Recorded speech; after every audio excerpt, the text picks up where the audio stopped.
All right, thanks for staying tuned. Welcome back to the Verdict, our election coverage studio. Well, we've been having a series of interesting interventions from our panelists here and from outside the studio. Before we took the break, we were talking about the electoral register. The electoral register. But we've been taking a look at some of the tweets, and there are a few interesting ones here. Yeah. Apart from the dozens that have come in, now asking questions about which finger, which Mr. Okoye will address in just a moment. Yeah. There are others. So, Dr. Eshola, this one is for you. It says there is no enemy inside, there's no enemy outside. Oh, really? The investigation should start from INEC. What a country. And then we have one for the IG of police. The 2019 elections, but I thought the IG vowed that security will be boosted after Abia and Jos. How come we now have Anambra? How come? And of course, the rest are for Mr. Okoye this evening. Which finger do we use? Is it thumb, the index finger, the small finger, or your entire palm? So, Mr. Okoye, coming to you, first of all, before I actually go to the question I wanted to ask about the register itself and its cost, first of all, please clear up this issue of the finger.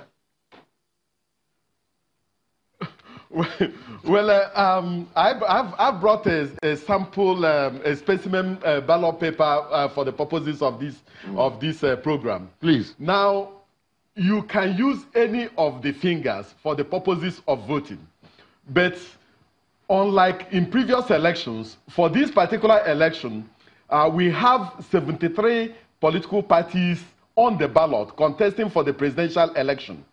Now, because we have 73 political parties, the box for where you put your fingerprint is slightly smaller. So if you don't want your clear intention to be misunderstood by party agents, it is better for you to vote with one of the smaller fingers so that it will not spill to any other space. But you can use any of the fingers.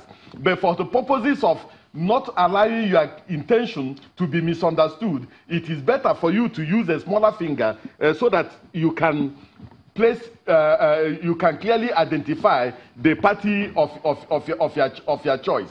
Because what happens at the polling unit is that the moment you thumbprint and it moves across to a different line, there may be a challenge by any of the party agents saying, oh, your intention is not clear, or that you intended to vote for a different political party. And that may create a very huge challenge on election day. But what we have told the presiding officers is that the moment the intention of the voter is very, very clear, the voting pattern of the voter should be allowed to stand. But if you do not want any challenge relating to your clear intention, you have to vote and make sure that your thumbprint remains within the box, so that there won't be any issue. Sorry, Mr. Okoye, let me ask you why you have that up. Let me ask you. I thought we heard that the ink will be quick drying ink, and before you finish thumbprinting and doing all the folding, it's already dry, so that we would deny ourselves of having to wonder what we're doing. Is that not the case any longer? Now that we're hearing you have to use a small finger. No, you see, there are some people if you use this one, sometimes it's bigger. So because the box is slightly smaller, if you place it, it may definitely cross over. Spill over. It may move to a different box. And the moment it moves slightly to a different box, the party agents may and the party agents during the sorting, they will see how you have voted, and they will say no. The thing has moved to a different box. We cannot agree. So if you do not want any issue or debate relating to your clear intention, you can vote with a smaller finger so that it remains within the box. It's not the issue of the ink spilling across any other box. It is the issue of the way you voted remaining within the box, so that there won't be any challenge at all as to your clear intention. So, but you can vote with any finger, but you have to be very, very careful to make sure that it remains within the box and does not cross over to a different box. Okay, good. Mr. Okoye, let me also ask you, since we have you here, this program is for us to have an official opinion from INEC, from you. There's something circulating on social media called an election essentials checklist.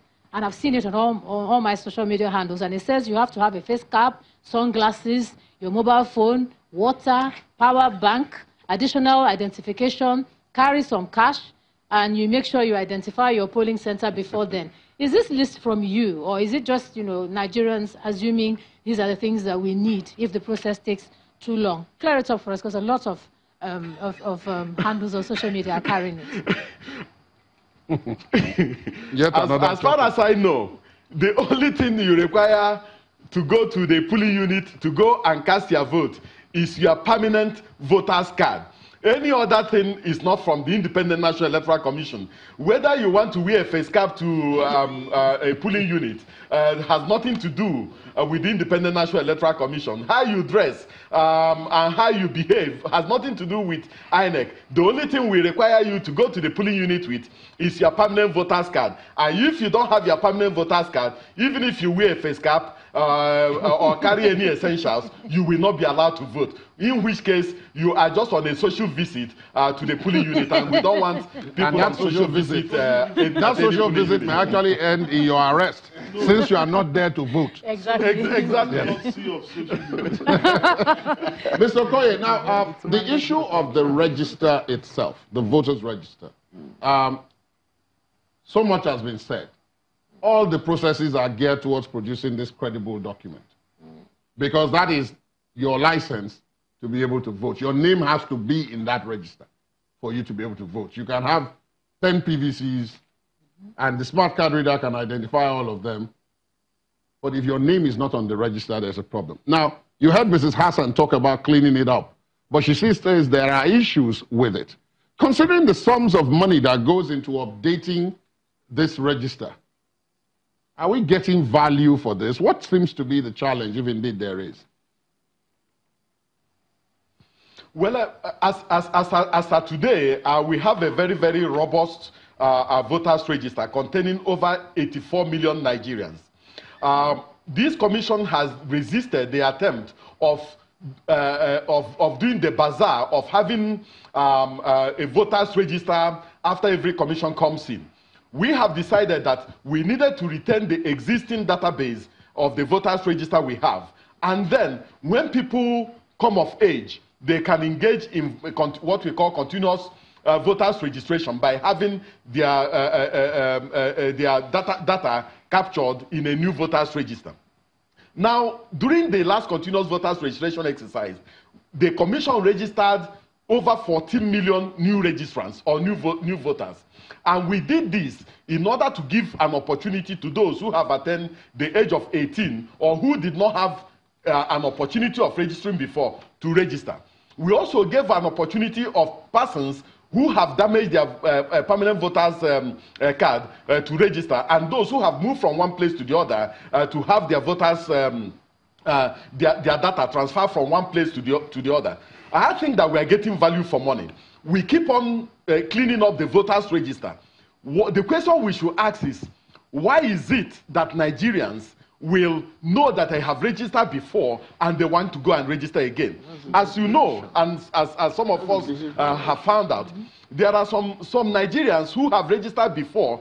The voters card, the permanent voters card they have been given, they keep it and use it for banking transactions, and they want to register afresh and use that particular one for the purposes of voting. Some people have moved from one place to the other, and rather than transfer their voters, their data from their previous polling unit to the new state and the new place, they go and want to register afresh. And then we have also had the challenge of some people who registered while they were on campus, and then when they finished from the university or from tertiary institutions, they moved to a different place, and rather than do transfer, they registered. They want to register afresh. But Mr. Koyo, on that issue of transfer, on that issue, there are legitimate, instances where the transfer is difficult. You find out that, they give you exactly the same. In my own, I can use myself as an example. This is my PVC, and I had moved home, and I said, okay, this is my new address. I still got the same PVC with the old address, and even this time my name misspelled. and the election is on Saturday. So we've heard, some people say, oh, it seems to be faster to re-register than doing the transfer. I don't know. You tell us. Well, I want to acknowledge that there are few challenges with the issue of transfer. But in all the places where we have gotten legitimate requests for transfer, we have attempted and moved in to ameliorate the situation by effecting the transfer. But as you know, it is a criminal offense to register before and attempt to register again or to register again. You are not supposed to have two permanent voters' cards at the same time. But I want to acknowledge, on behalf of the Independent National Electoral Commission, that there were few challenges with people who wanted to do transfer. And I believe that immediately after the elections, we are going to look into some of these challenges and rectify them. I also acknowledge the fact that there were also challenges with people who attempted to collect their permanent voters' cards, having registered during the continuous voters registration exercise. But let the truth be told. We, first of all, during the display of the voters' register, all the INEC ad hoc staff who were engaged in the display carried along with them the uncollected PVCs and urged people to come and collect. So many people did not collect. Then thereafter, we still cascaded the collection of PVCs to the registration areas, to the 8,809 registration areas. There was no collection. The time we had a deluge and a surge was the day we fixed the final date for collection of the permanent voters card. That was when we had a deluge. And somehow, some of our local government offices just could not cope with the deluge. And then we had to extend again. So I want to say that we acknowledge as a commission that we had challenges with people collecting their permanent voters card. But it was also part of our insistence that nobody can collect any permanent voters card through by proxy. That if you register, you must go and collect it yourself. And some of the issues also relates to the challenges students had.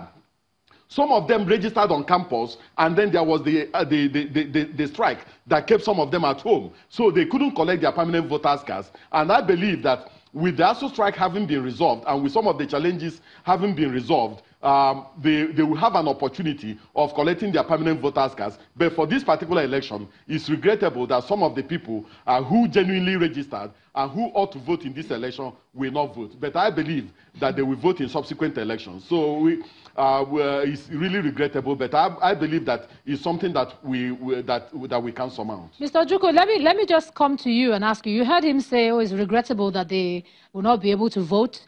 But it's a case of human rights, isn't it? I mean, could you just leave it and say, oh, it's regrettable? What, in your opinion, can be done if, I don't know, it's a big one to look at.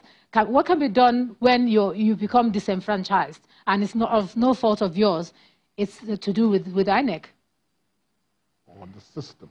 Yes, certainly it makes an election credible that as many people as are eligible to vote have the opportunity to vote. And it will be unfortunate if it is because of inability to transfer or circumstances concerning difficulty in cleaning up the voters register that will disenfranchise anybody.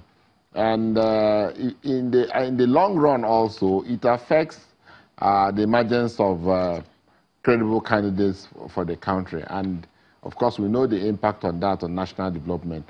But I need to point out at this point in time that the issue of a credible voters register will always be a challenge until we achieve a very, very correct national identity system. We need to have a national database. If the kind of money we invest in voters register in this country, if we put it together, we should be able to have a national database on identity of Nigerians, and it's a simple thing.